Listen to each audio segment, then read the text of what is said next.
Job 8. Then Bildad the Shuhite replied, "How long will you go on saying these things? Your words are a blast of wind. Does God pervert justice? Does the Almighty pervert what is right? Since your children sinned against him, he gave them over to their rebellion. But if you earnestly seek God and ask the Almighty for mercy, if you are pure and upright, then we will then he will move even now on your behalf and restore the home where you bring righteousness dwells. Then even if your beginnings were modest, your final days will be full of prosperity. For ask the previous generation and pay attention to what their ancestors discovered. Since we were born only yesterday and know nothing, our days on earth are but a shadow. Will they not teach you and tell you and speak from their understanding? Does papyrus grow where there is no marsh? Do reeds flourish without water? While still uncut shoots, they would dry up quicker than any other plant. Such is the destiny of all who forgot God, and hope of the godless will perish. What? Good godless. His source of confidence is fragile. What he trusts in it? A spider's web. He leans on his web, but it does not stand firm. He grabs it, but it does not hold up. He is a well-watered plant in the sunshine. His shoots spreads out over his garden. His roots are intertwined around the pile of rocks. He looks for a home among the stones. If he uprooted from his place, it will deny knowing him, saying, "I never saw you." Surely this is the joy of his way of life. Yet others will sprout from the dust. Look, God does not reject a person of integrity, and he will not support evildoers. He will yet fill your mouth with laughter and your lips with shout of joy. Your enemies will be clothed with shame. The tent of wicked will no longer exist. Job chapter 9. Then Job answered, "Yes, I know what you've said is true. But how can a person be justified before God? If one wanted to take him to court, he could not answer God once in 1,000 times. God is wise and all-powerful. Who has opposed him and come out unharmed? He removed mountains without their knowledge, overturning them in his anger. He shakes the earth from its place so that its pillars tremble. He commands the sun not to shine and seals off the stars. He alone stretches out the heavens and treads on the waves of the sea. He makes the stars, the bare Orion, the Pleiades, and the constellations of the southern sky. He does great and unsearchable things. Wonders without number. If he passes by me, I wouldn't see him. If he went by me, I wouldn't recognize him. If he snatched something, who can stop him? Who can ask him, "What are you doing?" God does not hold back his anger. Rahab's assistants cringe in fear beneath him. How then can I answer him, or choose my arguments against him? Even if I were to be right, I could not answer. I could only beg my judge for mercy. If I summoned him and he answered me, I do not believe he would pay attention to what I said. He betters me in the whirlwind and multiplies my wounds without cause. He doesn't let me catch my breath, but fills me with bitter experiences.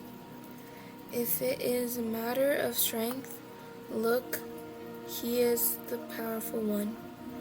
If it is a matter of justice, who can summon him? Even if I were in the right, my own mouth would condemn me. If I were blameless, my mouth would declare me guilty.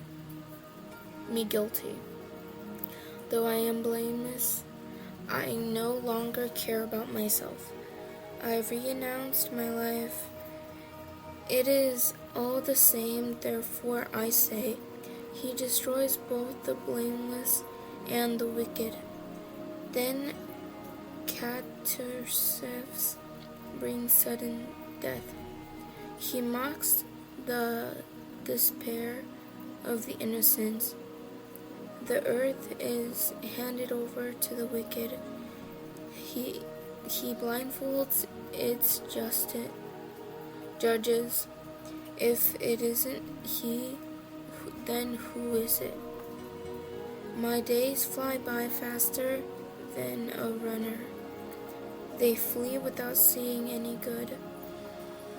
They sweep by like boats made of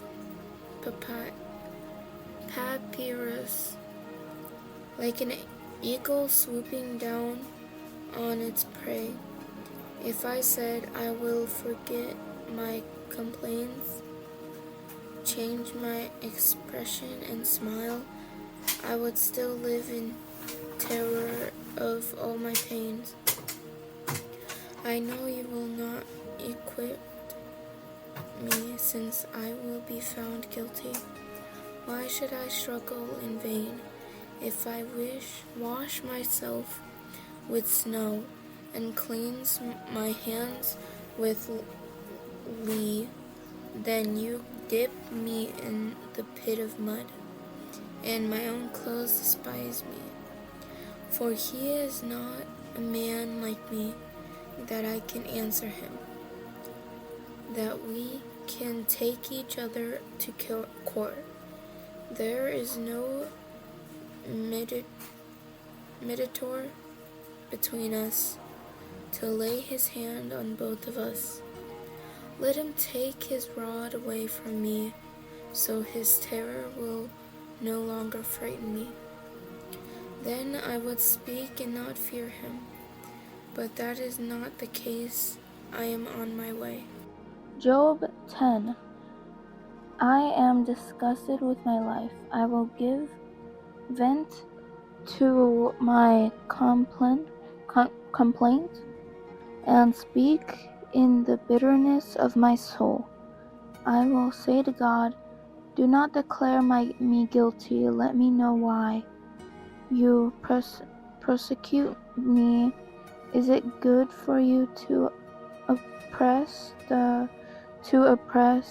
to reject the work of your hands, and favor the plans of the wicked? Do you have eyes of flesh, or do you see as a human sees? Are your days like those of a human, or your ears like those of a man, that you look for my iniquity and search for my sins, even though you know that I am not wicked, and that there is no one who can rescue from your power. Your hands shaped me and formed me. Will you now turn and destroy me?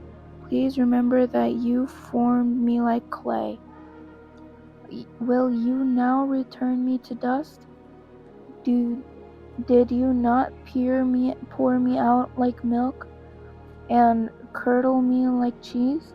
You clothed me with skin and flesh, and wove me together with bones and tendons. You gave me life, my faithful love, and your care has guarded my life. Yet you concealed these thoughts in your heart. I know that this was your hidden plan. If I sin, you would notice and would not exquate me of my iniquity.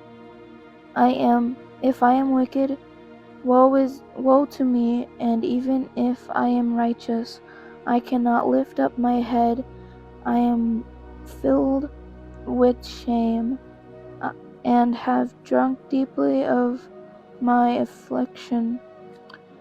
If I am proud, you hunt me like a lion, and again display your miraculous power against me. You produce new witnesses against me, and multiply your anger towards me.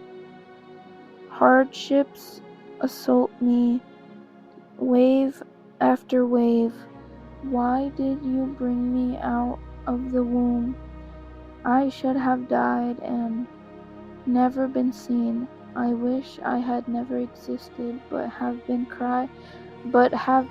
carried from the womb to the grave. Are my days not few? Stop it, leave me alone, so that I can smile a little before I go to the land of darkness and gloom, never to return. It is a land of blackness, like the deepest darkness, gloomy and chaotic, where even the light is like the darkness.